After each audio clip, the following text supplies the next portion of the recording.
Ritual Madness Podcast! The best of the underground! Make madness your ritual! What is happening, folks? It is Friday evening. I'm hanging out here in the studio by myself today.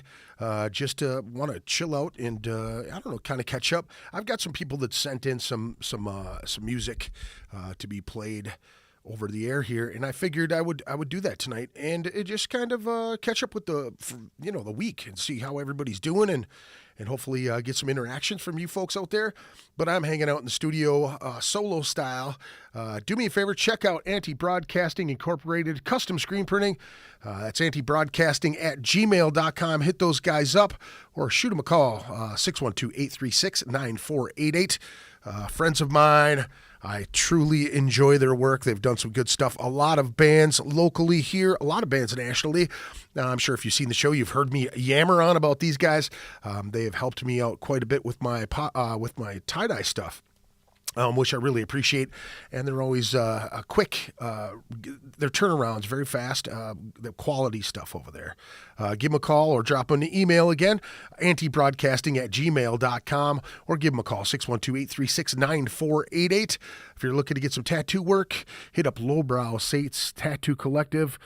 You can also reach them by email, lowbrowsaints at gmail.com, or give them a call, 612-353-4755. You can get some tattoo work. They've got some fantastic artists over there, some up-and-comers, some fantastic work, always quality, and, those guys have helped me out a ton. So I always give them love, and I appreciate Jason over there. I wanted to kind of chit-chat about how's it going. Good to see you guys. I'm not sure if you're tuning in or you're not tuning in. I'm here hanging. Let me know how you guys are doing. Say hello. Let me know what's happening with you. It is a Friday evening. Let me see here. I'm just chilling in the studio by myself. I had a kind of a crazy week. I took the day off today because I wasn't feeling all that hot this morning. I'm feeling a little better now, which is great. I guarantee it's I don't know if it was the Friday blues or I don't know what the fuck. It's hard to say. I just wanted to get some things done today and wasn't really feeling all that good this morning. I wanted to say what's up to my boy Jason from Lowbrow Saints Tattoo Collective. The dude got me hooked on these fucking Dixon flannels. Him and my boy Al Oliveris. These guys rock these things all the time, and I was kind of curious of what was the big hubbub about them, but they're really comfortable, and I've picked up a few in the last couple of weeks, and I really dig them. Lots of cool colors and shit like that. So hit them up if you're looking for them. They're not fucking sponsoring me or doing anything like that, but I just like to wear them. And picked up my motorcycle yesterday, man, and it's been a long winter. Not all that cold here in Minneapolis, which is really good for us because normally it gets really fucking cold in Minnesota. And it's always rough when you get into those months where you don't have a lot going on. There's lots of snow, unless you're into going skiing and snowmobiling and snowboarding and that type of shit, ice fishing. You don't really get out. You stay inside. But it's been fairly mild this year for winter here in the Twin Cities, and I'm super grateful for it because I fucking hate the cold. It gets just unbearable, and I work outside too, so you're always bundled up and you're worried about freezing your balls off or your car breaking down, and then you're stuck in the cold, which is a motherfucker in the Twin Cities. But we've been. We had a pretty mild winter this year, and now it's like I bought my motorcycle last year, kind of in the I guess in the middle of summer, middle, somewhere in there. I hadn't had one for 6 years or something like that, 7 years, 6 years, something like that, and I really wanted to get something nice. I bought myself a Road King, and I love it. And had a chance to ride with a lot of buddies last year, a lot of friends that were like people that I knew throughout my lifetime. Like a buddy of mine I've known since I was like 5, another buddy of mine since I was like 13, and then guys that I met in my 20s and shit. And it's really cool that they all wanted to ride. They all wanted to hang, and I was able to connect with a lot of people. You know, we had 6, 7 bikes out rolling with us every single time, and it was always a blast. And I know there's a ton of other people that have motorcycles that I haven't hooked up with, but want to. Last year, my very first like real run, I've never done like a, where you just follow a bunch of motherfuckers to different bars and whatever. I've never done anything like that. I've always just rode with people and just gone, Wisconsin and through the hills, over the hill and through the woods, that type of shit. And last year I did a run with a friend of mine. His dad had cancer, passed away from cancer, and they do a memorial run for him. It's called the Louis Bailey Cancer Benefit Run. And they do it once a year. And Louis has a motorcycle shop in Dallas, Fort Worth, I think, in Texas down there. Lucky number 7 motorcycles. And they just like collaborated or joined together with another group here in Milwaukee or Madison, one of the two. I know they opened up another like an extension of their shit down in Texas. Well, anyway, Louis and I went to high school together, and he saw that I bought a motorcycle last year, and I've seen their run posters all, for years, and I've never been able to go, or really didn't. I don't know. I just never had the ambition to do anything like that. Just really wasn't too much into it. Didn't really. I don't know. I never really did it. So last year, we connected with a bunch of people, and my buddy Todd, a cat that I've known since I was like 13. He was like, dude, you got a motorcycle. Let's go to this thing. And Louis hit me up and he's like, dude, now that you got a motorcycle, you got to come to this run. So we went and did this run last year in the summer. It was fucking super fun. It was like a touch and go rain, cloudy, sunny, cloudy, kind of rained a little bit. And then it was just a blast to hang out with a lot of people from different times in my life. And unfortunately, Todd's son, who's now 18, found out that he had a brain tumor. And this year, we spoke to Louis and the people that he has put this whole thing together, and we're going to be doing a benefit this year for my buddy Todd and his son's fight against cancer. Basically, he just finished up some of his treatments. The kid just turned 18. He's fucking, you know what I mean? He's young. He's in the prime of life, and having to deal with, he's super sporty spice, man. He plays hockey, and he's very active. And, I couldn't even imagine being a young man and finding out you have a brain tumor going on, and how tough that must be for him, being so young and then having to deal with all that bullshit, and being his parent, good friend of mine and his wife, it's just, I know talking to him how difficult it is monetarily, and it's got to just wreak havoc on your fucking soul, man. You know what I mean? You never want to see your babies hurt or suffer in any kind of way, shape, or form. And they've been really fighting their ass off. And Todd said something to me that he told his son was like, you have 2 choices. You can either sit down and cry and consider yourself defeated and not fight this, or stand up, wipe your tears, because it really does you no good in this fight, and be a fighter. And that's and that's, you know what I mean? That is probably the best thing that a dad can say is, pull yourself up by your bootstraps and get after it. So Louis was kind enough to agree to have Todd's family as the person to take care of this year during the run. And basically what they do is they go from bar to bar, and you get a card, and they write your name down, or you get a card, and you mark each card of what card in the deck that you get, and it's a poker run. You basically get a card every stop, and then at the end they give a couple, like $100 or $200 or something like that. I wasn't even paying attention because I was just having so much fun and seeing all these motorcycles and like being new to this whole thing again.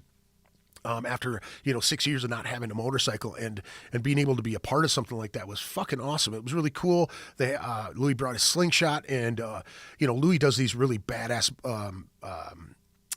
Lucky Number 7 does these badass bagger motorcycles. They're slammed down super low, got these crazy, and they've got their own sponsor for audio stuff that they put on these motorcycles. I have never seen a motorcycle with a loud system like these cats did. Like, all of his boys had these fucking insane stereo systems on their motorcycles, which was just amazing to me.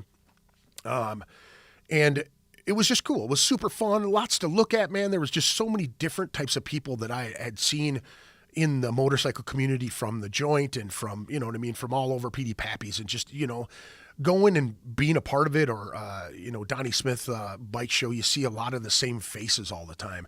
And, it's just really cool for people to get together and go out and enjoy the outdoors, you know, have a few drinks, be safe, obviously, and do it for a good cause. So this year, I'm going to be involved with that and try to promote it, not only on the podcast, but get some flyers and do that type of stuff. I mean, your distance on a motorcycle with, you know, you and your babe or whoever, you know, and you're out there riding around and having fun and doing it for a cause. And this year it's going to be for my buddy's family. So I'm super stoked about it. Hopefully you guys can join us. I'll get more details as it comes up. I know we're like right in the middle. We're trying to talk and find out which bars are involved. There's going to be a silent auction. There's going to be, you know, gift baskets and things that people are going to give away. I think I'm going to do like a family tie-dye thing where, you know, I'll do, you know, a few for a family, mom, dad, a couple kids or something like that, and do custom colors or do something cool like that. I just want to try to get some more awareness about this ride, because it's so much fun, and I had a chance to do it last year. So this year will be cool. It's a Louis Bailey cancer benefit run. I don't have the date or anything like that, but I just kind of wanted to throw it out there for you guys. Whoever's listening, whoever's watching, if you have a motorcycle, you want to join us, that'd be fantastic. I'll get more details on this thing as I find out more about it, and I'm going to be making the flyer for it. So I'll be passing them out, going down to the joint and going across over to Wisconsin, because that's usually where they go is down the river roads and all that other shit. And it's beautiful. It's a beautiful ride.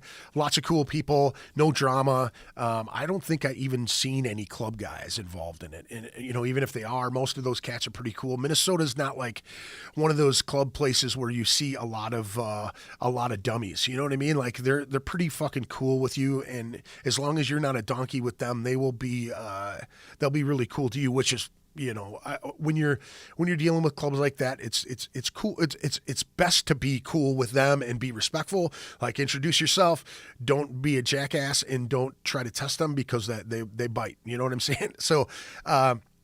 I'm looking forward to it. Hey, Adam, what's going on, man? Good to see you popping in, Mr. Adam. I appreciate you joining me.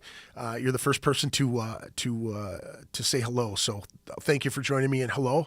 Hopefully we get some more people on here watching, and you know, whatever you missed, you'll be able to watch it back on it.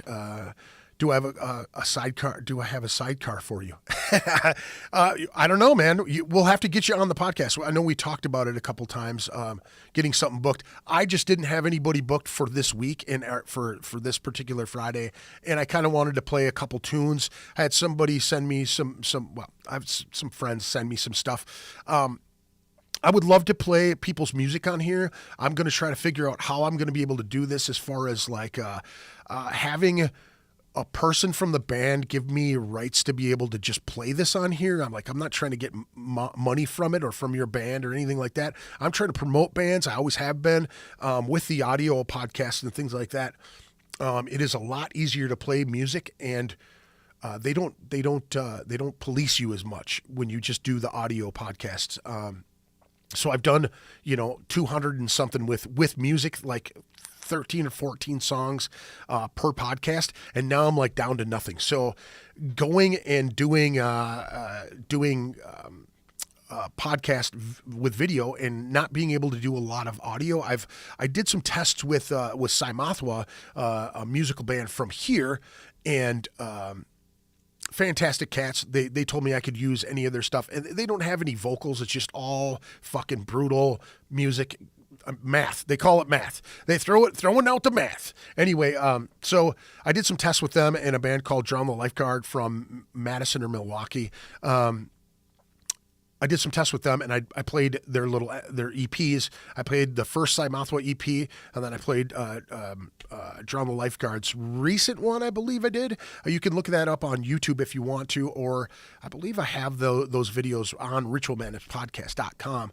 Also, I hit all the episodes up on ritualmadnesspodcast.com, whether it be the video or whether it be the audio stuff. The older audio stuff has music in it, like I said, but I'm going to try to incorporate some music into the podcast now and maybe showcase one or two bands. If you want to submit your music to me, you can either send me some stuff here at my studio. You can get a hold of me on Facebook, or if you want to, and if you could try to have something with a little bit of production value to it. I've gotten a couple demos that really aren't the highest quality, and give me the album cover or some sort of artwork that I could use for cards on here to tell people, like, give me all your information, your Bandcamp, where they can reach you if you've got a website, anything like that. Send me a logo. Send me something that I can make a card out of with the art, and actually when I'm playing the song, I'll pop it up in the video, so people will be able to see where they can catch you or where they can,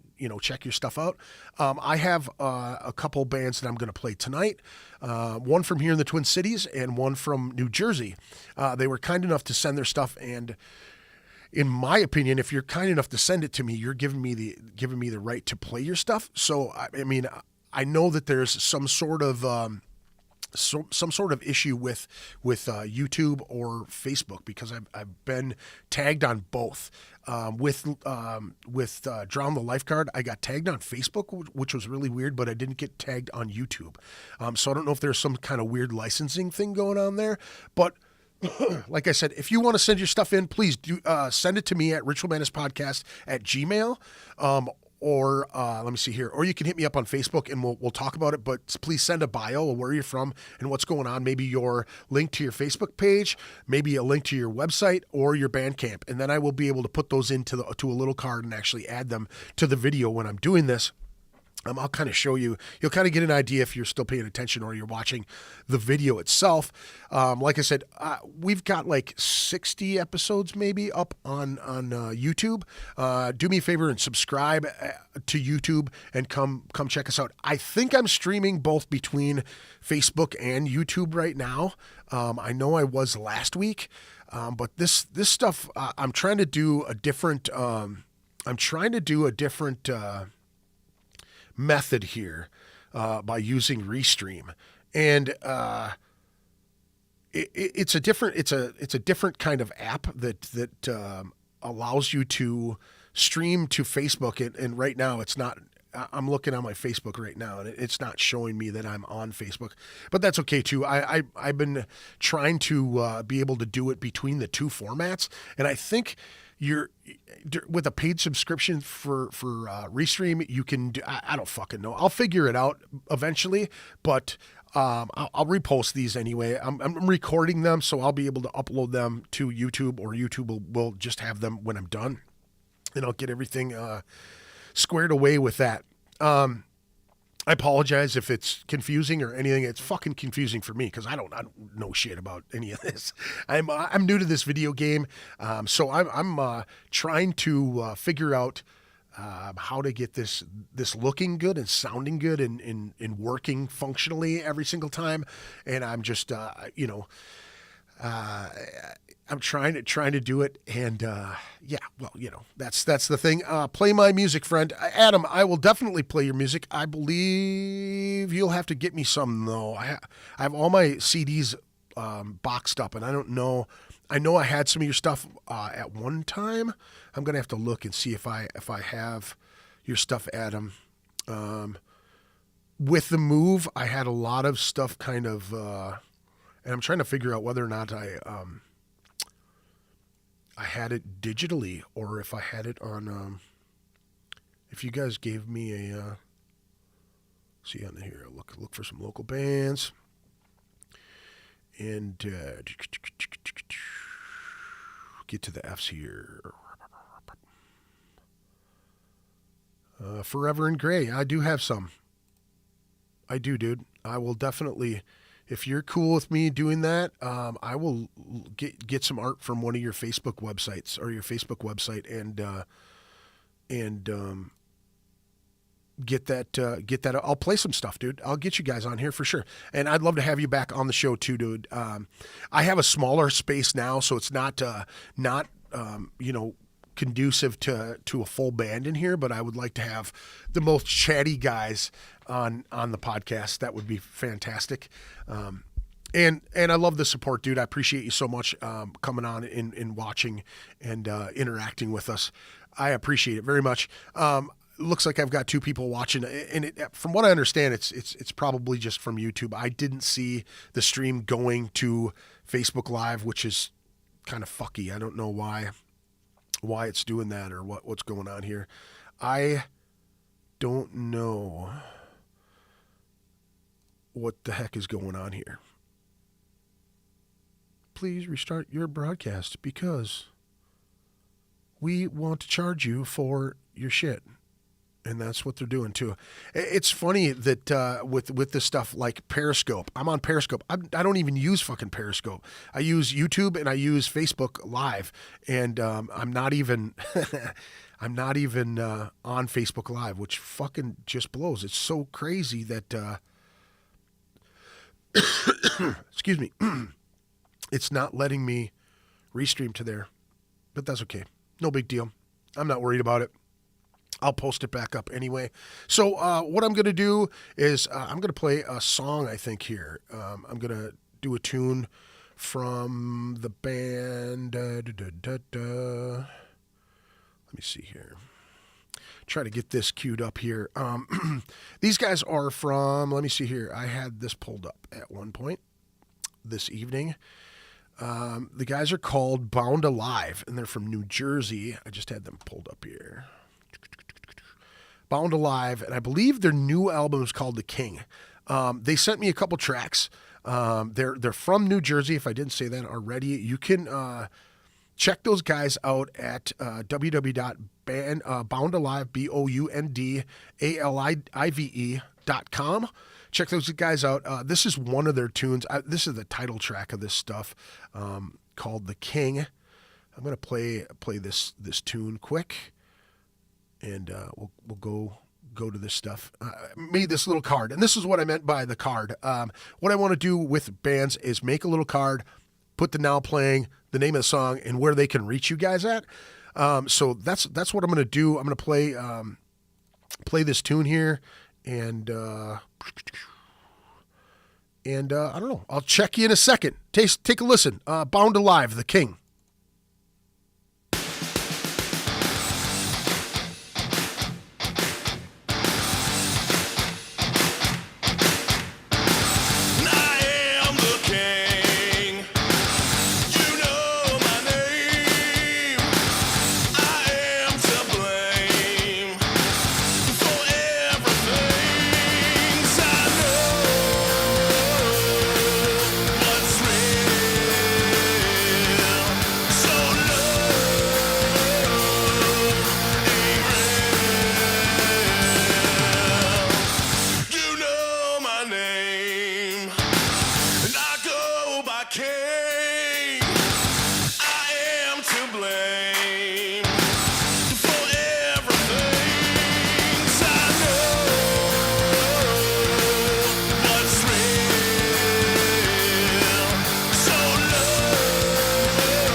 There it is. Just my first little, I feel like a DJ. Now playing the King by Bound Alive from New Jersey. Check them out at boundalive.com. It's pretty cool stuff, man. It sounds very rock and roll, man. I dig that type of shit. I'm not a you gotta be way hard, and you got to be harder than the next guy type of shit. I used to be when I was younger. That was my MO, but I've softened a little bit, and I like good music. I like and with a little bit of production to it. You know what I mean? Where it sounds fucking good. They sent me good tracks, and that's what I like because it makes your band sound good and you look professional. Or at least I try to make it look professional. But they did a great job. Yes, Bound Alive, the King. Thanks again to Adam. I appreciate you, dude, for support and everything. And yeah, so you're like the only guy. I'm going to just talk to you. We're just going to have an online. We're just going to have a conversation between the two of us. I don't have much more information about the band Bound Alive. But again, they're from New Jersey. I found they sent me some tracks. I just put out a thing saying, "Hey, if you want to get played on the podcast," I did many 4 or 5 episodes or whatever, without playing anything really. And then I did a couple little test things where I was just playing. Oh, thanks, man. It's not. I don't even know how to say it. Pinot Noir is what it's called. That's the name of the style of the fucking shirt itself.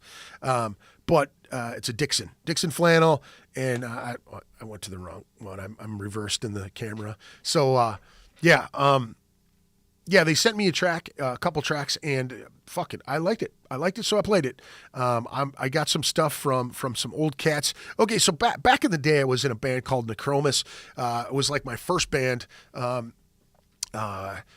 Couple of cats we jammed with. The last podcast I did was with Brad Miller from the band Grief Collector, and Brad Miller is one of the first drummers that I jammed with. I think he was like the second drummer that I'd ever jammed with.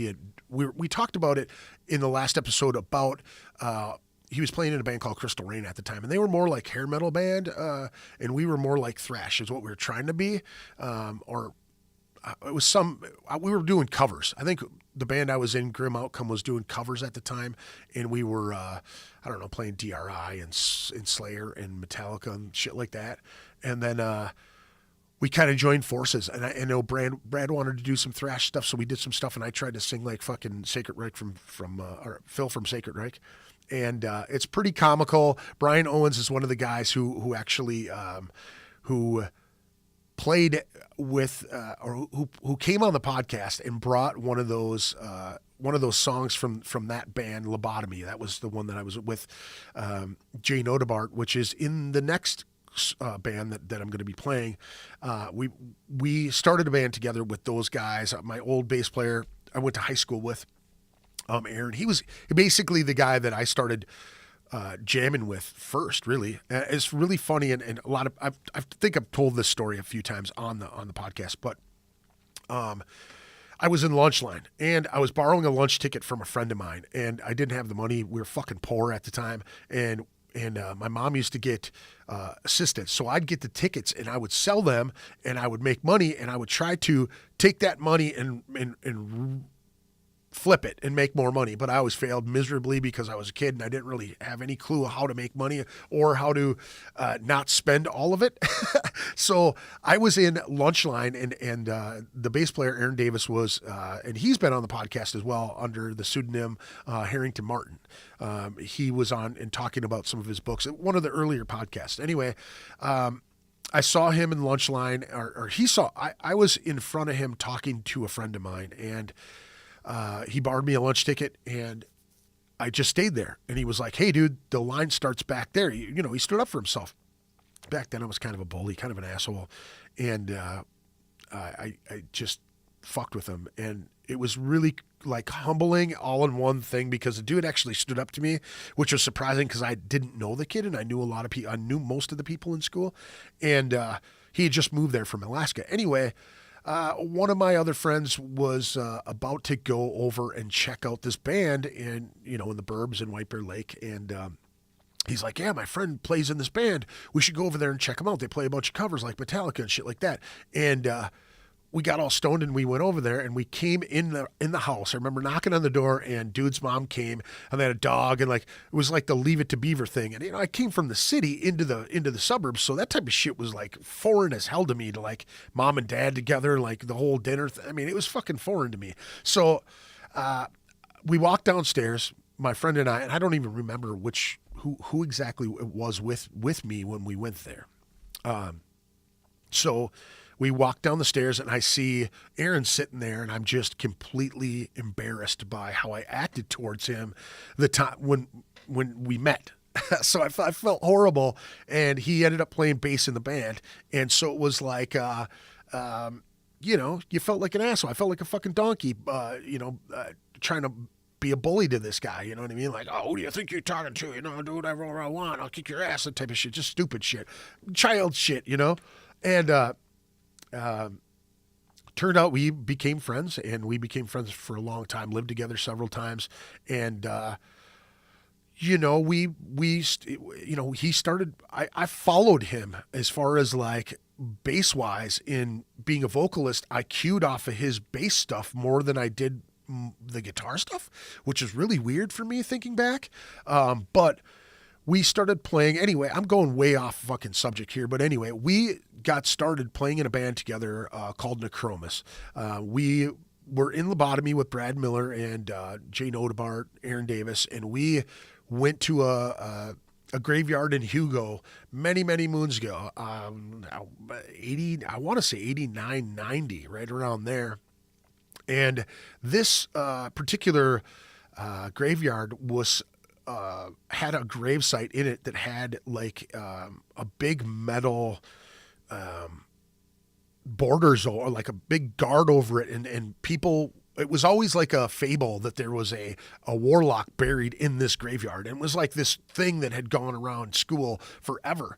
And we went and had there's somebody having a bonfire there, and we pulled up, and we're all partying there, drinking and hanging out, and bonfire.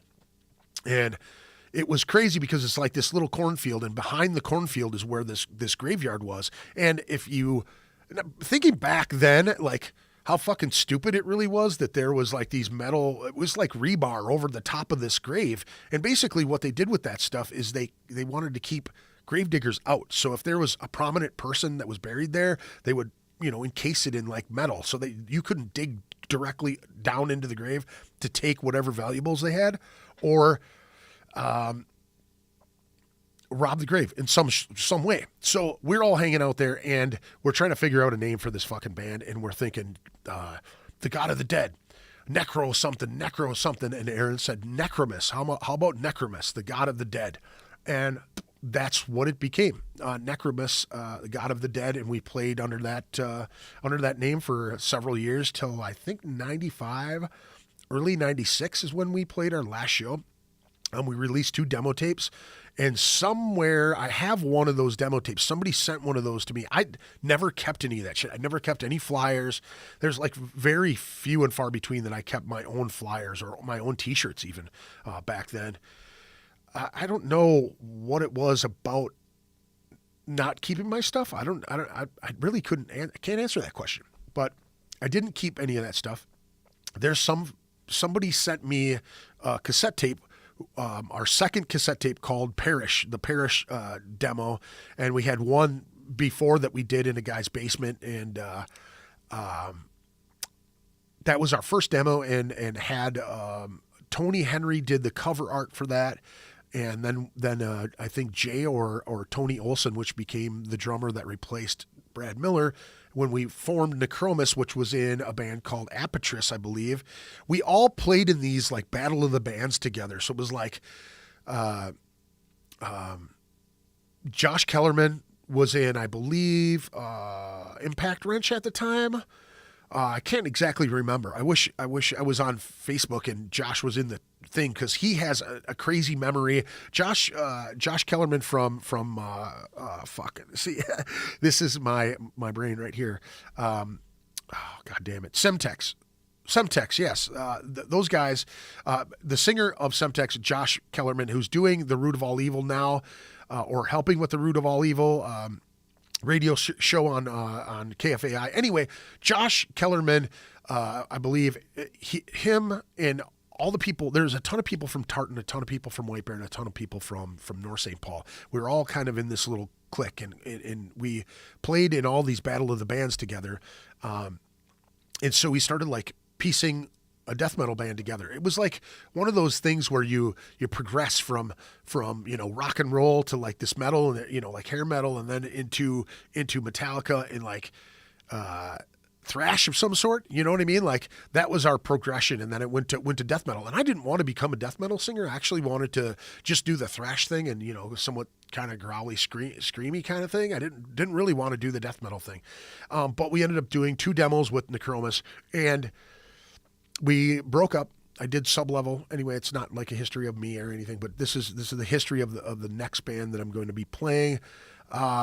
We got back together 2003, 2002, 2003, something like that, after being, and it's the original guys. It's Dan Larrick, Jay Nodebart, Aaron Davis, Tony Olson, and myself are the original members of Necromus. We had one of the guys from Corey and George both played guitar in Necromus at one particular time. Paul played guitar in Necromus for a little bit. Dennis Kern played guitar in Necromus, and Mike Kern played drums in Necromus in the early days. We started losing members and gaining. It was like our first real band that did anything, and then we, it's like when you first start doing things, if you know enough people. They will. You will run into enough folks to come up with. I totally lost my train of thought because someone sent me a couple emails on there, but yeah, we started doing well and playing shows at First Avenue. I mean, when we were teenagers, so we started doing that, and we started losing members. Dan was really smart kid that got into a lot of trouble, that got grounded by his mom and dad a whole lot. And he was like my favorite. It was, one of my first really, really talented guitar players that I'd ever jammed with. Dan Larrick was like this savant with fucking guitar. He was just so fast and so like technically sound as a kid. He was like into classical shit when I was coming up, and you know what I mean? I'm just starting a band. So I was like, I saw this kid and I was going, Jesus, this dude's super talented. I got to keep this guy.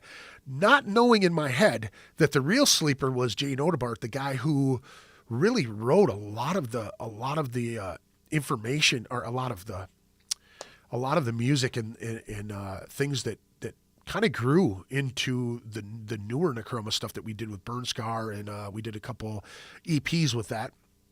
I did get hit up by some cat, I think his name's Aaron, on Facebook a couple months back, and he was going to make a record of my old Necroma stuff and give it to me, and I fucking would love to get a copy of that old stuff, because it really, to chronicle what you've done in the past to present, or whatever musically, is just great. To have copies of that stuff, whether it be digital, but the hard copies are always like, man, I remember when we got a box of 100 of these cassette tapes, you know what I mean? And somebody will pop up that demo, or one of the demos, every few years. I mean, we opened for Carcass, we did Morbid Angel, I think we opened for fucking Cannibal Corpse a couple times, Deicide. I mean, we were really fortunate with Don Decker. I wish I had his vest up here. Rob Carlson's got his vest at his place now. With my place being so small, it's difficult to have. Anyway, Don Decker used to give us a lot of shows when we were younger, and with Dan getting into trouble and like being grounded all the time, we had to let him go, which really sucked in those early years. And then we grabbed George and we grabbed Corey. And they're, different styles than our original lineup. So it was different. It always changed. With musicians, you kind of grow, and you feel like you're going to create more, better stuff with the new people that you found to jam with. I mean, that's what it seemed we were thinking anyway. So we ended up splitting up like 95, 96, something like that, and then getting back together with the original lineup when we were adults. The Sublevel stuff had passed on, and Necromus came back, and we did the Burn Scar album and two EPs with mixed stuff in between. But the guys at the very end were leaning more towards the black part of death metal. Oh, it would be, blackened death metal. So it was death metal, but yes, it had Jay, which again I said he was like the sleeper of this fucking band. The guy was one of those rock solid dudes that once when we started creating our own music, he was one of those guys that was a machine. He was always creating stuff and like, yeah, I've got more riffs. Yeah, I've got more stuff to play. He was always putting more material out. When we got back together with Dan and Jay together, now Dan started recording, and he recorded the whole Burn Scar album in our studio space, mixed and mastered it all himself. So it was like we were moving towards that thing of becoming something fucking really cool that we could, it could have been way cool. A lot of, on my part, my partying got involved, and I just wasn't into it. I ended up meeting my wife, my now wife, and having a child, and I was really focused on that, and the guys were more focused on the music. So the music for me took a back seat. And those guys asked me to step down as the vocalist of Necromus, and they became the Grand Demise of Civilization. And if you haven't heard that band yet, they what's crazy about this band is that they are pieced together by our old death metal scene, our old music scene, which was Dan Lyric, basically the guys from Necromus, minus Tony Olson now. Pat from Australis. I want to say Pat played with Australis and a couple other bands. I'm not positive, but it's Pat, Jay, and Dan from Necromus, and then Sean Jensen was playing bass and doing vocals. And Sean Jensen is from Neurotoxin from Rochester and Horror from Minneapolis. He was a kind of a mainstay, a staple. Kind of a staple here in the Twin Cities as far as the death metal community. He played a ton of shows. He worked at First Avenue. He was involved in a lot of shit. So these guys basically asked me to step down. They recruited other kick-ass musicians, and Jay and Dan and Aaron on that first album, they really pushed to create. I think Jensen did play on that album as well. I think it was. I'm not positive on that. I don't want to give you the wrong information, but. They did make a fucking great band. The Grand Demise of Civilization is a fantastic death metal, blackened death metal band that has grown into something really, really cool. And I felt like they were gaining steam and moving forward, like right before COVID. It felt like they were on the cusp of doing something really, really good.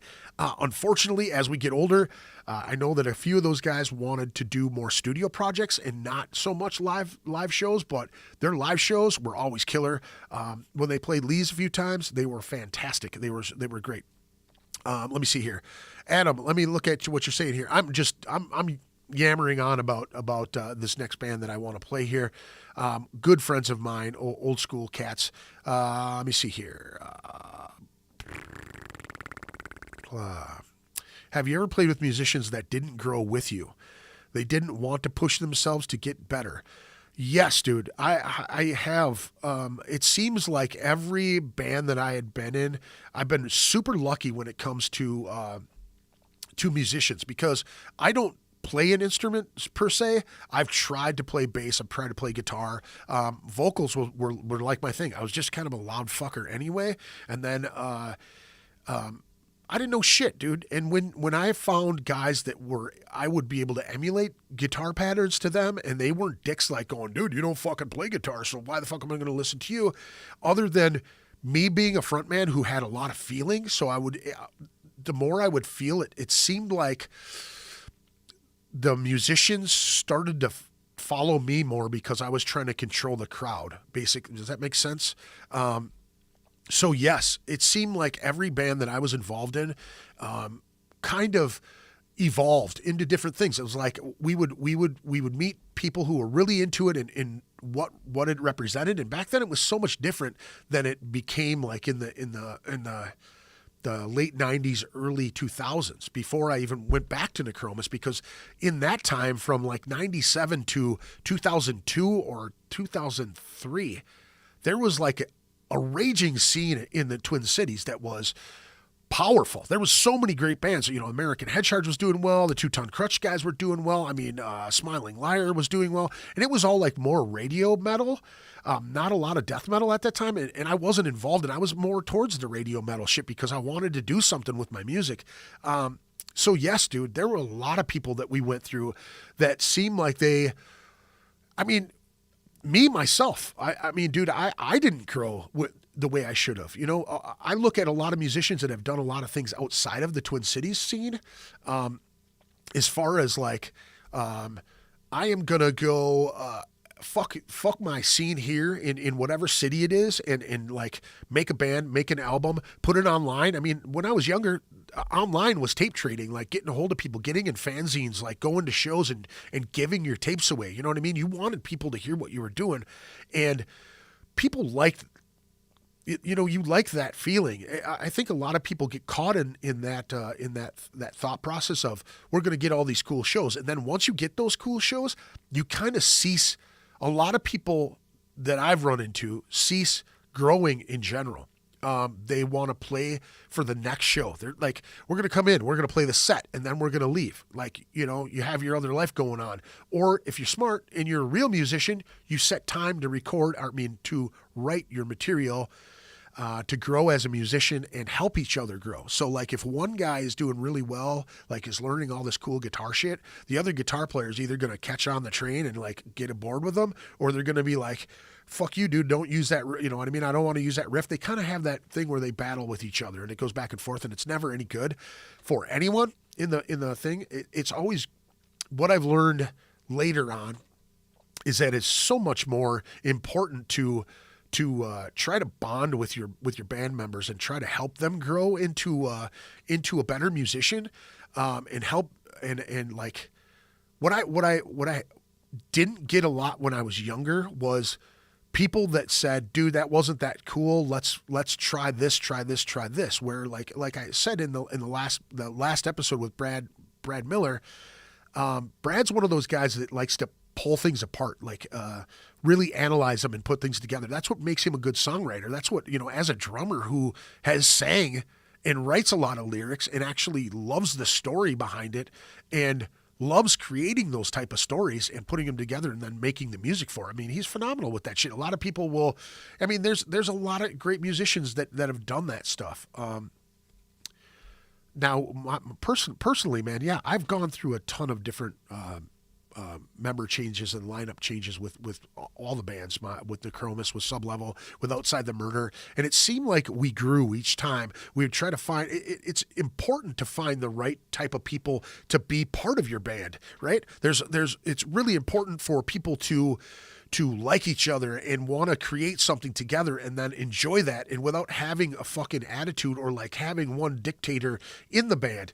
Now there always has to be someone who's driving that band and pushing them towards the next thing, and like, making a schedule for the things that you want to do. Like say you got a show, say you released an album, okay? So you write all this music, in my opinion, you write all this music, you fine tune it, you get it, you play it, you go out and play some live shows, you go back to the drawing board, you check it out, you make it, try to figure out whether or not it's going to work for you and how it, does it sound right?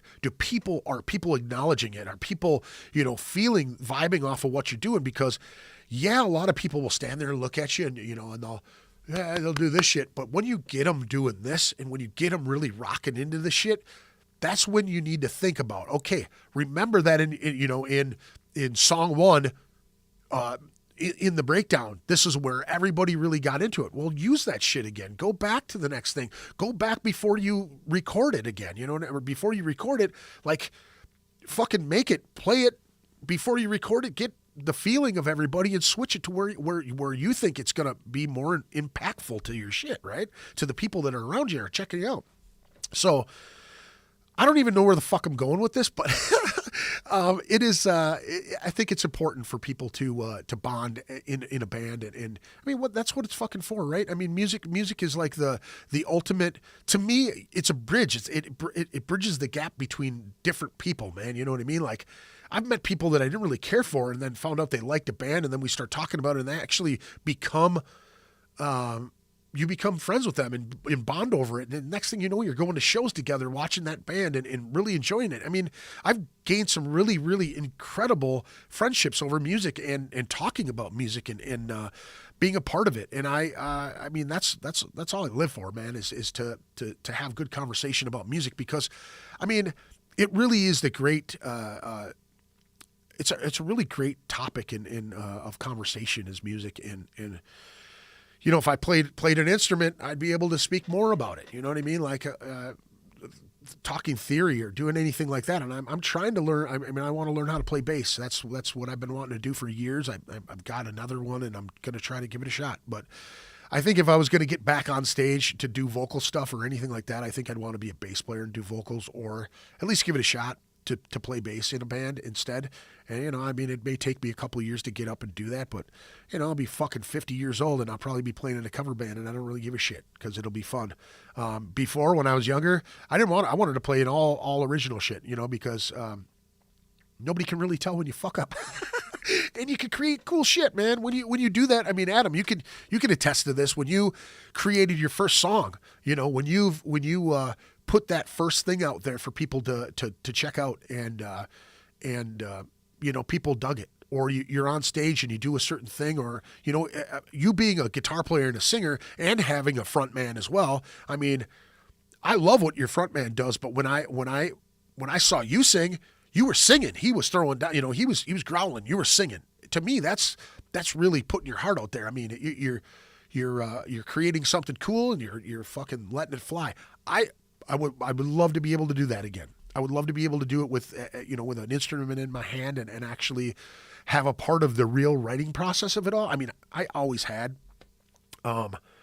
That's where I think I'm fortunate with the people that I've played in bands with throughout the years, was I've been able to find the right guys that are tolerant enough of my bullshit, because I'm a loud fucking obnoxious cat who talks a ton, as you can probably tell. But when it comes to music and creating and stuff, I really took the reins on a lot of the stuff that I was doing at the time, as far as promotion and putting things out there. And we did a lot of great things. I played First Avenue in my teens, 20s, 30s, and 40s. So, you know, I mean, I played the main stage at First Avenue, and to me, that's a big thing. That's like a mecca in the Twin Cities. I've been around a long time, so I've seen a lot of things. I've seen a lot of bands come and go, and I've seen the music scene change so fucking much.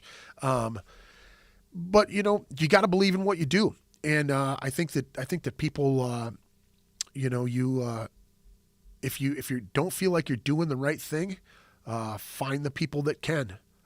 Never give up on what you want to do with music. Music is always evolving, and you can always be a better musician. I think I look back at my musicianship and like being a vocalist and shit, and like a lyricist, because like the first Necromis album, the Lobotomy album, I didn't write anything on. I mean, all my stuff, my first two albums that I'd ever done, I never wrote any of the lyrics. I was like a projector. They were writing the lyrics and they were just feeding them to me, and I was projecting them out to people, and I was getting into it, and people really enjoyed it. I mean, I got the crowds moving, and I was more of a, you know, a fucking leader, you know, you're fucking do. You get, you know, you're leading the rats, you know, and, I think I excelled at that.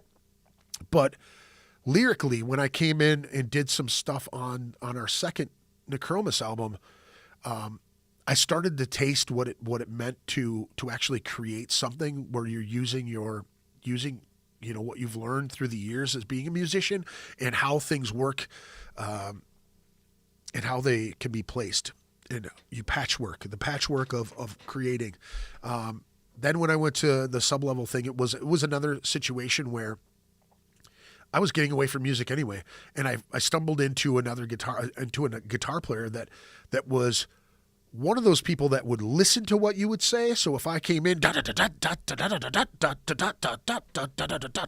know what I mean? Like he would go, okay, let me see if I can fuck with that. And that to me, when a guitar player listens to his vocalist, who is really the conductor of the people, right? You're the head guy. You're the one fucking starting the shit off. You're the one calling the song. You're the one doing this. I let that shit go to my head kind of, because it was like you had to lead that, and you had to like make the shows and get, I was booking all the shows and I was doing all the shit, and I became that like dictator. I mean, with Sublevel was the same thing. It wasn't my band. I didn't create that band, but I took the reins of it and made it into something, and we did a ton of shit, and a lot of people allowed us to do that.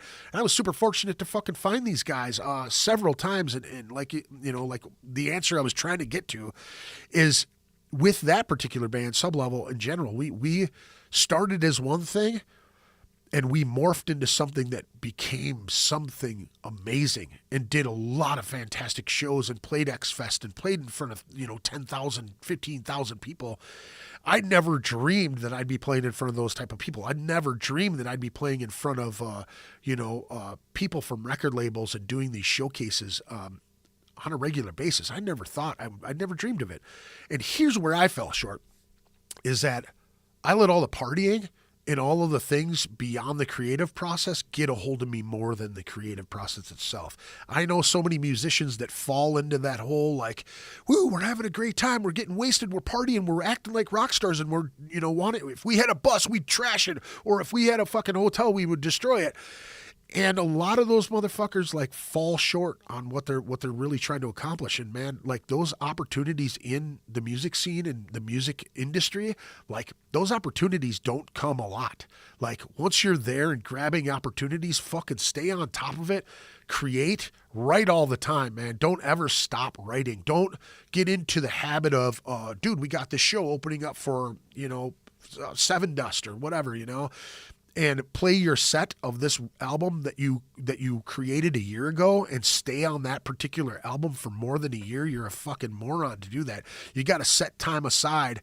And if you're at home, write, bring it to the guys, teach them, write even more. When you finish an album, don't even get into the whole, let's play this album out for another year. Fucking write right away. Get back in there and write more music right away. That's the best thing.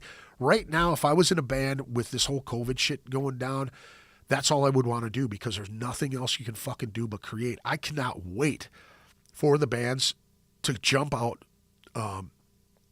from this COVID shit. I cannot wait. Even the professional bands that have been desolate for a year and not being able, I mean, there's a few bands, Obituary, Clutch, Down.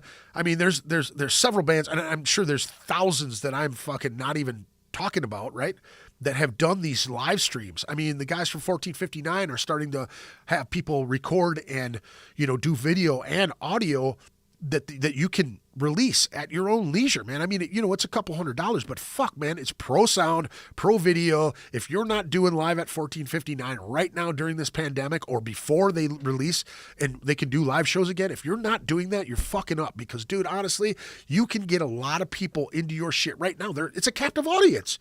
People want to see and hear cool shit right now. They want to fucking, if you don't have material ready to drop right when this COVID shit drops, and like have a CD release and be ready to rip this shit, man, you are fucking up. That's all I'm saying right now. You are fucking up, because you should be on top of your motherfucking game, getting your shit out and actually ready to play this shit live, because, dude, people are going to go absolutely nuts, man. The first festival, there's going to be drunken buffoonery all over the place, man. So many people are so pent up, man. You can see it driving on the road.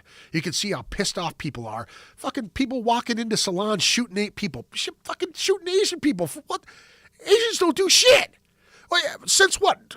Fucking Hiroshima? What do you mean? You know what I mean? Like, fuck. I don't know, man. It's crazy. Let me see. How do you talk to your band to have them practice their instruments? What do you do when they don't play their instruments until the band members get together for practice and to practice the set list? Dude, I don't have an answer for that one, honestly. That's a mystery of the ages. I guess encouragement. I mean, try to check in on them. I guess, like try to push them to do better for themselves and better for the band, I guess. Honestly, that's a really hard question, man. Because I've felt many times with the podcast that I gave a shit about other people's bands more than they gave a shit about their bands. You just did a podcast. You should want to promote what you've done and the story behind what it is you do. The story behind, what made the band, what made you want to become a musician. Because those stories are like touching to other people, man. They want to know that shit. And the reason they want to know it is because it's going to inspire them to do other things. And dude, I mean, honestly, my focus, man, for the last 9 years, well, I would say 7 because I took a couple of years off, but my main focus, man, in life is to be an inspiration to anyone who's paying attention. Whether it be, hey man, have a good Friday. Hey man, have a good weekend. Hey man, how's it? Good to see you. Shake your hand. I'd love to promote your band. Fucking here's some artwork. Wear one of my shirts. I mean, you know what I mean? Like anything. Let's tie-dye together. Let's fucking create a jam band. You know what I mean? Like anything that I can inspire someone to make them have a better day, man. That's all I've been trying to do for the last, few years, because life is really short and I'm not getting any fucking younger. And I know a lot of people out there feel the same way as I do. They struggle. Everybody fucking struggles. Everybody has a hard thing. And I know, life gets in the way, man. If you're not a serious musician, and I say serious, by not getting together to play that playlist, but to create every single time that you pick up your instrument, to practice and to try to grow as an artist, as a creator, as a human, to grow and put out a good message. Fuck, man. I guess I've been an asshole long enough in my life to want to become a better person. And I think that if I can inspire somebody else to be a better person, or to put out a better message, or to put out something positive, whether it be about death or whether it be about destruction and how the fucking how humanity is fucking eating itself right now. Man, I've always been one of those people that finds positive in negative anyway. Like I've been poor. I've had to fucking struggle my ass off. So I'm super thankful. Like right now, man, in this life right now, I think I've been the most happy I've ever been right now at 48 years old, because I'm not playing in a band, because I'm trying to find other outlets for my creativity. Am I still writing lyrically? Fuck yeah, I'm still writing lyrically. There's, I still have that creative stuff in me. I would love to be able to learn how to play the bass really. Fair enough to play in a band, and you grow as you play. So I would love to do that. All I can say, Adam, honestly, is to try to be in touch with everyone and try to, you know what I mean? And that's where the overbearing part of being maybe a band leader or someone that is more driven than other people, I guess. And I don't know if you're talking about your band in particular or your musicians yourself, and maybe a hypothetical question that you threw at me, which I appreciate a million, because, you're one of 5 people watching this. So, say hello if you're watching. I appreciate you watching and supporting the podcast. Do me a favor, check out ritualmadnesspodcast.com. I've got 222 episodes up right now. So the last few have been this video style stuff. And I also upload to Stitcher audio stuff and iTunes and now iHeartRadio. So I appreciate you checking it out. Go back, check out other stuff. Subscribe to the YouTube channel if you can. Show the support. We're trying to get build numbers here. I'm like right on the cusp of hitting 200 subscribers on YouTube, which doesn't seem like a lot when you're a content creator, because I know I know a couple content creators in the Twin Cities that are hitting numbers and getting paid right now. And it's awesome to see that, as friends of mine from the Twin Cities music scene and creators in general, other creative people, man, I love to see them thrive. I am one of those people on front, and this is like as genuine as it could possibly be, man. And I'm always really leery when people say shit like that. Like, I'm the coolest guy you'll ever meet. Just ask me, I'll tell you. But genuinely, from my heart, man, I love to see the people that I've talked to and bonded with. Like Adam. I see Adam. Adam's always pleasant. He's always happy. He's always a good dude. He's always saying what's up. We're in contact. I don't know Adam as well as I probably should because he's a fucking great guy. But, you know, this means a lot. When I see Adam again, it's all going to be love, man. You know, we're going to fucking handshakes and hugs every time I see this dude from now on. And it was from the podcast. So I love to see people that I've done podcasts with or friends of mine and just excel at whatever the fuck they're doing, man. Whatever it be, painting, anything arts, anything creative, anything that makes them a better person and makes them, you know, productive in life. Fucking love that shit. And that is my main quest for life, is to be positive, and I hope it's yours too, for fuck's sake, you know. Let's play some more music since I'm yammering on again. Like I said, I was on this long rant. Thanks to Adam for breaking it up a little bit. But I wanted to play some of this band, The Grand Demise of Civilization. The song is called Sinless Soul, off of Below the Feet of Kings. You can listen to those guys at Grand Demise of Civilization .bandcamp.com. You can get their stuff there, and I believe they got merchandise and everything on their Bandcamp site. They're a fantastic band. I used to be in a band with a few of these members of Grand Demise. Like I said, the song is called A Sinless Soul. Take a listen. If you haven't heard this band or haven't had a chance to see these guys live, fucking look them up. They are really heavy. They're fucking great, and they're my boys. They're fucking from my hometown. They're fucking sweethearts. And here it is, A Sinless Soul.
Oh, shit, man. There it goes right there. That's some Grand Demise of Civilization. Sinless Soul off the Below the Feet of Kings album. Grand Demise of Civilization.bandcamp.com. I believe they have some merchandise up there. Wow. Fucking fantastic, man. Those guys are fucking badass. Like I said, those are the old guys from Necromus. Let's see here. Neurotoxin, Horror. A lot of old schoolers will remember those names. And if you dig it, if you dig the music, please check those. Whoa! You ever have that when you just out of nowhere you just have to burp? So yes, if you can check out Grand Demise of Civilization and the band. Let me see here. Barry, what the fuck was it? Barry Bound Alive. Bound Alive from New Jersey. Check those guys out. That was the first band I played earlier. Check those guys out. Check out Grand Demise of Civilization. I appreciate you sticking around and watching this show of me yammering on about music and everything like that. Dixon flannels that I got. And so today I put together a grill. I was hanging out at the house. Like I said, I called into work today not feeling all that great and, slept in and got some breakfast and some vitamins and got up and was like, damn, what can I do? What do I got to get done today? I went and tried to put my grill together. So I haven't had a grill in like 6 years or 3 years. I haven't been able to grill in 3 years. The last grill I had was like a smoker charcoal grill that we ended up giving to one of my wife's friends because she moved into a house and we didn't have room for it when we moved to our apartment. So with the new move, we just moved into a new place, townhome in Maple Grove. It's fucking fantastic. Large 2-car garage. I can put my motorcycle that I bought last year there. It's amazing. So my wife bought me a grill and she's like, oh, you got to put this thing together. And I was like, fuck, I haven't put a grill together in forever, but I remember it being such a pain in the ass. So today I was sitting there and I'm on my chair and I'm in my garage and it's cold and I'm not feeling all that great. And I fucking, as you can tell, my nose is kind of stuffy. But I started putting this grill together. It was like 2 hours into it and I'm going, holy fuck, man, the way they design these grills and the way they put the directions together make hardly any fucking sense. They give no like pinpoint directions, like having a bar with a little loop on the one end that go in between two bars that come down that connects with an axle, right? And the two bars that come down are into two pieces. So it's like one piece that goes to the wheels that goes to the axle, right? Then it comes up and then it merges here and comes together. Now, they don't have you put these fucking things together here to make the top, right? So then they have a bar that goes this way. They don't explain which side this little loop goes to, if it goes to the left or to the right, if it's to the front or to the back. They never explain any of that shit. It is just like, you got to look at it. And a lot of times people will put the shit together and they won't look at the really fine details like that little stupid fucking loop. I looked and go, okay, it's going to be on the left. It's going to be this, because this is what it looks like in the picture, right? And then you go to like put the whole thing together and it all falls apart because it's like these fucking two pieces that go together here and they come down into these fucking things here and they don't screw them together. They wait till further on down the line, right, to give you another piece that you screw into the two pieces that you put together that are already falling apart that you can't get to fucking together anyway. It's maddening to me that it took me 2 hours to get like the fucking two pieces together. My wife walks outside and she goes, wow, you're really busting ass on this grill, aren't you? And I go, babe, this thing is fucking designed just ridiculous. I'm like, look at these fucking, like the best thing about the design was they had a cardboard piece, right? With the little plastic with all of your nuts and bolts and everything is the quantity and what it is. So like 12, you see a C, and then you see, times 12. So there's 12 in this roll, then there's like, your washers and your nuts and all this other shit, right? So that is like the coolest part about all of it is that it's diagrammed that way. But as far as like, opening the fucking manual and trying to figure out I was so fucking, I wanted to start screaming. And my poor daughter, she had a short day today. So she, she's doing distance learning. So she comes down and she's like, oh, Dad, you're home, huh? Whatever. And my daughter's incredibly creative, you know? So she's like wanting to do this TikTok thing, and she had it like all laid out on a piece of paper and all directed. She had the music and everything. She like had all this great idea, and I was so frustrated that I couldn't focus on my poor kid. And I'm just like, and she goes, "You want me to come back later?" And I go, no, just tell me. And then, you know, like she explained it to me, and I'm like so frustrated trying to get this fucking thing to stay together, and it's falling apart. And she's like, "No, Dad, I'll come back." And I'm like, "No, honey, I'm listening. Just keep talking, you know." But I'm getting more fucking growling at this thing, and it like took 2 hours to get, the 3/4. I guess it was like 3 hours. It took me 3/4. It was like a quarter an hour to get to where I have all of the bass, the bottom, and all of the gas parts that go into it. I didn't go into the to the charcoal grill. I didn't get into a charcoal grill again this time because my wife was like, "I really love the taste of charcoal," but I was like, "Do you really want to light a charcoal grill if I don't feel like cooking?" And she goes, "No," and I go, "Okay." I'm gonna just stick with the gas and just be happy that I can fucking sear some flesh on the grill again for the first time, and hopefully tomorrow morning I'll be able to put my grill together. I'm gonna go get some fucking fatty daddy steaks and some potatoes and onions and maybe make some kebabs. I don't know, some chicken on the grill, some pork chops. That's the first thing that we got is some pork chops. So I'm stoked about that. I know this went from music to me doing a grill and having pork chops. Sitting next to my sweet hubby and listening, and you're one of the favorite podcasts out there he watches, and actually worthwhile content and insights to share. Thank you very much. Danielle is Adam's wife. Thank you very much, Danielle. I appreciate you taking your eavesdropping and listening at the same time. I appreciate it. Well, it meant a lot. Great. Welcoming people into yourself in the music scene. I still feel like some of the people are still gatekeeping. Yes, dude. It does. It happens like that. I have been one of those people in the past that have done that, dude. Who have been. I mean, I'm guilty of it too at times. Because sometimes, what is the best way to tell a band directly that their material needs more work? Are you honest with them? Do you say, "Hey man, I really like your stuff, but it needs more work. We really want to do this show, or we really want to do this, or we really want to send material to you and we want you to play it." I would love to play everything that I get, but a lot of times it's not conducive to making them look good. I don't know. Does that make sense? I don't know. I think that a lot of times people maybe take okay, so here's the thing. This is weird about this too, because there are different genres, right? So you've got like more of the radio rock, Seven Dust, Slipknot style stuff.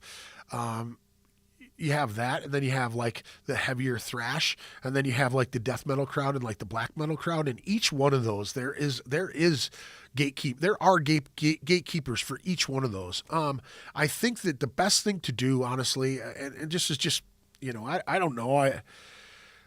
The thing that worked for me the most as far as getting involved in a lot of stuff like that was the fact that I wanted to make friends. I wanted to be tight with other musicians, and I wanted to. I think the only thing you can do is really rub elbows till it sticks, and be a good person, and really try to make your own fucking way. Like, fuck them, man. You know, if they're not seeing what you're doing or like letting you jump on these shows, because I know personally that I've brought your guys' name up several times when people are asking about what bands should get a chance. Like seeing you guys live and like listening to you on CD and seeing you guys live, you guys throw down, you guys bring it. And that's what you need to do, regardless of whether or not who's giving you a shot or who's not giving you a shot. Like, to me, I wait a little while till I hear it from multiple people. Like, you know what I mean? Like I heard Agony Reigns. Like, I heard about those guys before they really started popping up. You know what I mean? And And, right at the end of the Lee's thing, DRI was going to be playing at Lee's, and James was putting that show together, and he was looking for local bands that he could actually pay. You know what I'm saying? Like bands that were worthy of getting on that show to pay to play the shit, and be thankful that they got on the show. Agony Reigns was one of those bands that I thought, and I had seen open up for other bands, larger bands, and they were young kids that fucking put themselves out there and really kick ass. POC is another one, which their drummer at the time was one of those guys that almost got him kicked off that show because I booked them, Pursuit of Cash, and they're great young dudes. Henry is a fucking phenomenal guitar player and is one of the most driven young men that I've seen in a long time. He's trying to do his recording stuff. He's trying to get, stay active in the music scene, in the music business, period. That's like, he is a young man who is driven to want to be in music for the rest of his life. And I love to see that shit. And I had seen him play a few times, and they were okay. They were okay. One of the last times I saw them, they put on a fantastic show with a lot of fucking, it was tight. It was fucking, they were driven. Their drummer at the time had a really big mouth, and I'm being as candid as I possibly can because the dude got into it with somebody else in the music scene and was shit talking a few other bands. One prominent band in the Twin Cities that it seems like a lot of people shit on this band, and dude had opened his mouth about it, and I had just mentioned to him, like, hey man, maybe you want to be careful of what you say to people or who you're shitting on, musically. And he's like, I don't give a fuck. They'll never ask my band to play a show. And I'm like, I said to him, and this is just me, like, trying to drop knowledge on the guy. Like, you're a young dude, like, just barely 20, 21, and you're just getting shows, and and people are starting to take notice to your band, and you get one of the biggest shows you've ever played, right, with DRI. And the dude talked shit directly to the guy who got him on the show. And I was like, dude, what the fuck is your deal, man? And I'm telling him, I go, listen, you may not like that band, but they're prominent enough in this music scene that if they wanted a band, if they were in his area and one of the bands dropped off their bill and they were like, hey, we need another band to fucking open up, they would be automatically outed. They would not be able to be a part of that bill, nor would that band even look at them twice, because the drummer of one guy in a 4-member band, you know what I mean, whatever it is, opens his mouth. I think this is where people lose sight of things too. If you're in a band and you have a lot of opinionated fucking people in the band, like, you have to tell them the studio is the only place that you can talk shit about other bands. Like, if you're picking something apart about another band, don't fucking do it at the show in the crowd and like, you guys fucking suck, that type of shit. Or like, hey man, what the fuck's up with these dudes? Like, and the music stops and you're going, they fucking suck. You know what I mean? That type of shit. It happens all the time. I've seen it. I've been a part of it. I've fucking been in a circle where somebody from a band that just opened the show, or a band that is, playing a show down the block, is talking shit about the band that's up there. It's counterproductive for everybody, man. Like, keep your fucking opinions to yourself. I think that if you got one guy in your band being a representative for what you stand for and where you try to go with your music, like, you're going to run into those gatekeepers because, one, the person in your band's got a big fucking mouth and can't keep his mouth shut, and it's gonna hurt what you're trying to do. So I think that the gatekeepers a lot of times happen, people click up. It's all you can do. And the only thing that you can really do for that is to just keep on keeping on, man. You know what I mean? Like, you gotta better your fucking band, and you gotta make sure your material has good production, and you want to get in and record at a fucking quality studio and put out a quality fucking, quality material. Like, that's very, very important. Way more important than people think. And dude, so many bands around here get hung up on playing the Twin Cities, man. Get the fuck out of here.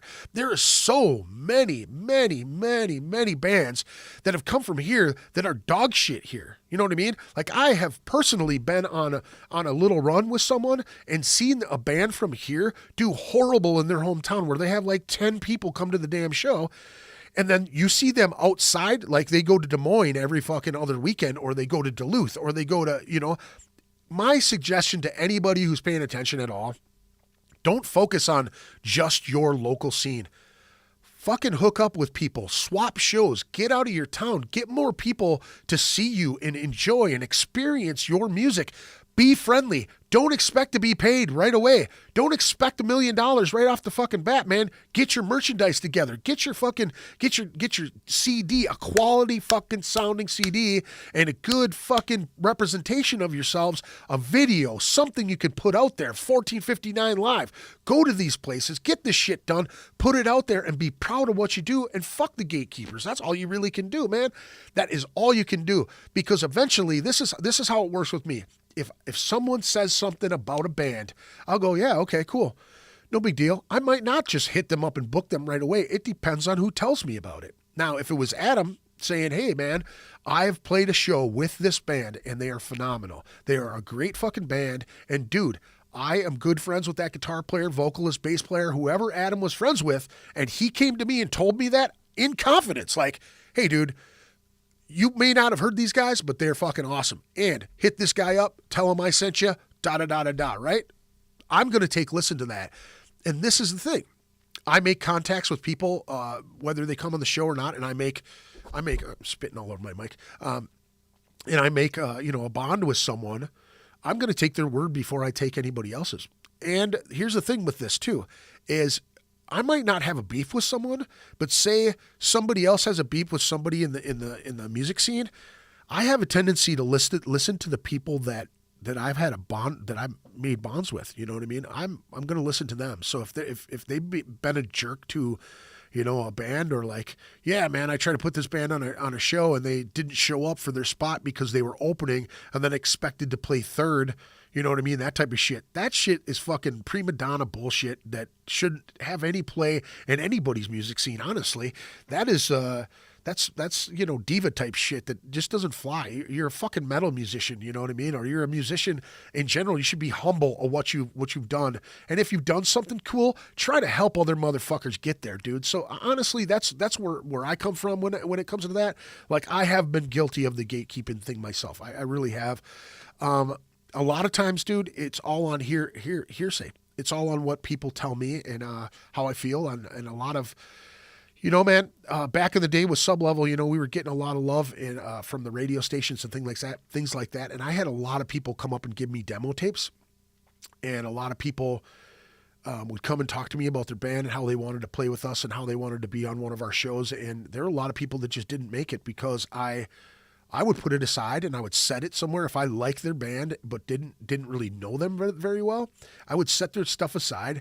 And if they came back to talk to me again multiple times, like they actually wanted to be a friend or actually wanted to, I don't know, be mentored or have some sort of, knowledge dropped on them, or how can I get into this club? Like, who can I talk to? You know what I mean? That type of shit. Like, if you weren't willing to, like, rub elbows with me more than one time, I just didn't give anybody the time of day. I just, maybe that was, being kind of a prima donna myself, but, I felt like I was trying to do something and I didn't want anybody else trying to drag me down, or like, I didn't want to vouch for a band to come on a fucking show and then them be douchebags. Like, we did this at Triple Rock one time, and this is, I don't even remember the name of the band. I know like two people that left that band and became, played in other bands. Yeah, I know a couple people that played in other bands beyond this, but we played with this band and it was like their third show. And we paid them at the end of the night, and I think it was like $75, and they were like the opening band. It was like their third show, and we got them into Triple Rock. They weren't even, like, a couple of them weren't even old enough to get into the Triple Rock. But we got them in there, and I pulled the one dude, and this is a funny thing. It was the guy I was talking to, right? So he followed me around, and I'm like, dude, this is the guy you want to talk to get in here. If you want to come back, that's the guy you need to rub elbows with. And I'm trying to like hit him on this dude, like, hey, this is so-and-so, they shake hands, whatever, right? At the end of the night, when I paid him, I walked away, and my band members heard this dude go, $75? Are you fucking kidding me? We took all of our shit out of our fucking studio to come down here for $75. And then my band members came and told me, and I was fucking furious. I was like, dude, what? Like, dude, you would have never got into this fucking club and probably never will play this club again because you're a fucking dink. And it did hurt those guys. And I never wanted to play with them again. I was so fucking like, dude, and he was a great guitar player. That's the funny thing. And what the fucked up thing is that band broke up and that dude got strung out on drugs. And I just was like, good. You know what I mean? Like, dude, you got to pay your dues, man, no matter what. I made absolutely no money with the first 2 bands I ever played in. Zero. Fucking pizza and fucking beer tickets. You know what I mean? That was it. So always been really thankful for everything that I've ever been given as far as music. And dude, honestly, this is why I do this podcast is to give back to the community and the people that have given me so much, period, and have given me so much support. I mean, the 190 people that have subscribed to my YouTube channel, I appreciate every single one of those people. Guys like Adam and his wife Danielle, so many friends that have come on here and interacted with me while I'm doing these podcasts, or guests and their friends and things like that. I mean, it's all in love, man. It's all trying to give back to the shit that made me who I am, I guess. And who the fuck am I? I'm an old dude now in a music scene is non-existent because of COVID right now. I have a lot of knowledge. I have a lot of, I honestly feel like I have a bit more knowledge than a lot of people. I know that I was saying, as far as I have a lot of mistakes that I've made, and I've tried to learn from those mistakes. And I have made money doing this. I've sold quite a bit of shit, and I've been able to market myself pretty well when it comes to band stuff. And I hope to do it again sometime soon.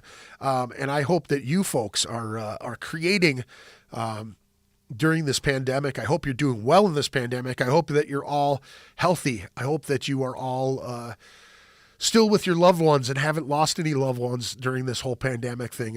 It's been a fucking nightmare for everyone. My beard game is fucked up, and I got this stupid fucking mask around my neck all the time, and it drives me nuts. And I know people are very militant about the masks and everything, and fucking, I got COVID. It was not fun. I had 5 friends die last year, 2 family members. So I know that it's been really, really tough this last year. But I think they're going to start opening things up, and I hope that all you musicians out there and all you creators are fucking creating and doing stuff. I know that I've come to this video place in podcasting right now, which has been a weird not really transformation, but a crossover. I still want to do the show. I really enjoy it. I'm not very comfortable looking directly at a camera. I'm always like looking at the screens because it's they're right there, and I'm talking to everyone but no one at the same time. But thank you for taking the time to listen to the podcast and enjoy. And hopefully you're enjoying it. Do me a favor, check out ritualmadnesspodcast.com. Hit the episode tab. There's a ton of different places that you can, episodes for you to watch on, listen or to watch on the page. There are videos all the way up and down the fucking the front page of that. You can connect with us on Facebook, Instagram, Twitter. I do a lot of stuff on Instagram. I post a lot of my artwork and a lot of my tie-dye stuff that I've been doing. So I'm trying to get some of the best dyers that I know, the tie-dye guys that I have seen in some of these groups that I'm part of right now.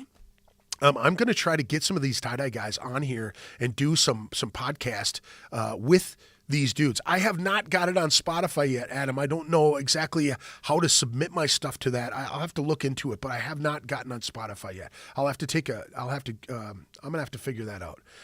But I am going to try to get some of these tie-dye guys on here. I talked to a guy named Justin Biffer a little while ago, and he has this really cool style. It's called the wigwag style. Well, I don't think he created the wigwag style, but the dude is making this wigwag style very prominent right now. And it is, what's up, Chris? Thanks for joining me, brother. I appreciate it. Welcome. Let me see here. The Nos. Justin Biffer is like a really, really prominent dyer. He's really good. He barely does any videos, and the stuff that he does post is just on Facebook, and he is fucking phenomenal. I'm trying to get him involved. He's a little not weird, but eclectic maybe. I don't know how to describe it. He's He's a different kind of guy. He's very cool. Seems like he was a raver at some time or some point. He does this really cool fucking finger dance shit. I know it sounds really stupid, but he lights his hands up and does this fucking, I mean, it is phenomenal this shit does. The shit the dude does. But he does this wigwag style that I love. I love the look of it. I've yet to really master the wigwag style. I've watched a few of his videos. I haven't tried any of his techniques. I lied. I tried one or two of his techniques, but it just didn't work out for me. But they still turned out really cool, and a lot of people bought them. I mean, they bought them right away. But this guy charges. His artwork is you definitely pay for his artwork, and it's well worth it. It is some of the most intricate art that I've seen tie-dye wise. Also, there's another guy. His name is Kurt Wallace, and Kurt Wallace is, I believe he's from Missouri, and I'm not positive where Biffer is from. I think he's from like California or some shit. Arizona, maybe something like that. I think it's Arizona. Anyway, these guys are phenomenal artists and phenomenal tie-dye artists that are, I'm going to try to get some Zoom calls in with these guys. There's another chick who is on YouTube. Her name is, it's Raya's Tie-Dye. She is the first person that I watched to do this one behind me, actually. This tapestry behind me. She's the chick that I learned the folds from to do this tapestry behind me. I talked to her when I first started. I was like, hey, I'm going to get my podcast up and going. And she was very cool and wanted to do a tie-dye or do a podcast with me. So hopefully I can get her on here. Justin's been a little weird about it. But Kurt Wallace is kind of he's got some family stuff going on, but all three of those are fantastic tie-dye artists that I would really love to sit down and talk to about the craft and about how they got involved in it and how they got, you know what I mean? Just something a little different than just music. And you know what I mean? You can always ask people like, well, would they create with music? Do they do this? I know a lot of tie-dyers will just flip on, you know, some music and really go at it with, I do as well. I'll throw my phone down and listen to, I've been listening to a lot of Free lately. This is something that I really wish I could play is some Free.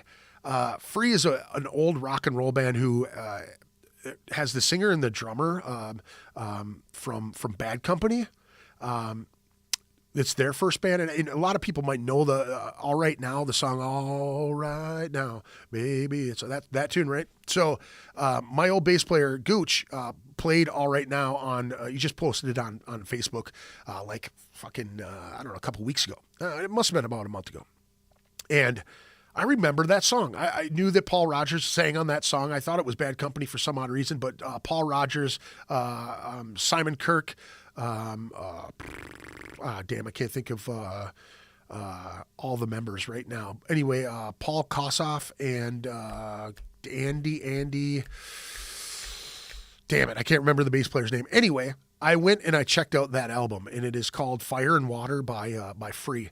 That album is fucking phenomenal, and I wish I could play some of it. I went and actually bought the album. I looked for the album because I really wanted to hear what it sounded like, you know, being on you know, vinyl back then, and how it would, you know, sound on my record player, and I fucking love it. I went back and I listened, I downloaded their first album, which is A Ton of Sobs, and then after that was Free. Their self-titled album is their second one, and then the third one is, I love to see the growth of a band, and a band that had only been together like 3 or 4 years that released 5 albums. And I was talking to a friend about this, like all those old rock and roll bands that were able, you know, the fucking the Beatles and you know, Hendrix in the short time that he was alive, and Rolling Stones and Led Zeppelin, and, you know, and Black Sabbath, and how many albums that they had released in such a short period of time, you know, two a year and shit, you know what I mean? Like,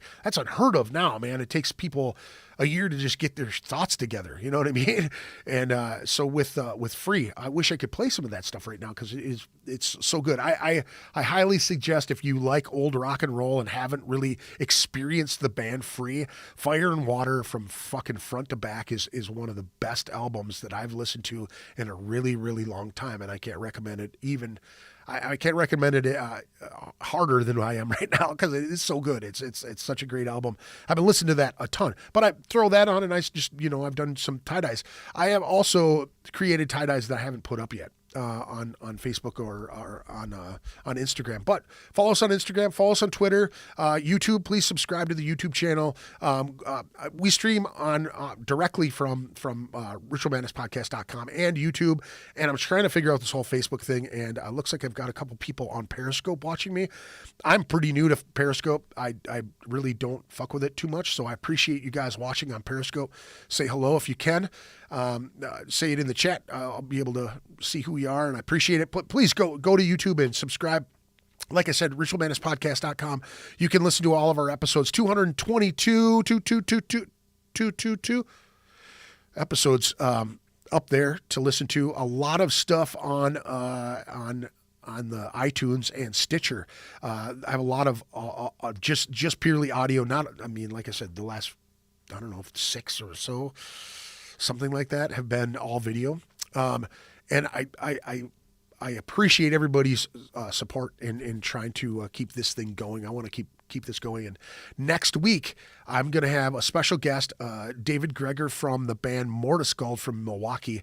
I jammed with those guys back in the day with Necromus. They are a phenomenal death metal band that have been around for a long, long time. David is a fantastic dude. He's such a nice guy, a good guy. I'm going to be doing a Zoom call with him. I'm excited about that because I haven't had a chance to sit down with him. I actually was able to photograph those guys a couple times at Lee's, and I believe one time in Milwaukee. Good guys, man. And like I said, I've seen them guys when I was a fucking kid. David's got to be 3 or 4 years older than I am, and he's got to be in his 50s or pretty close to it, and they're still tearing it up. Mortiscald is a fantastic death metal band. If you haven't had a chance to check out Mortiscald, please do that. And if you are not busy next Friday evening, join me 7:30ish till about 9:30ish. I'm gonna hang out and talk to David Greger from Mortiscald. So I appreciate you tuning in. Don't forget to check out the band Bound Alive from New Jersey. That was the first band that I played. And don't forget to check out Grand Demise. Bound Alive, you can check out Bound Alive at www.boundalive.com. You can check out Grand Demise of Civilization, .bandcamp.com.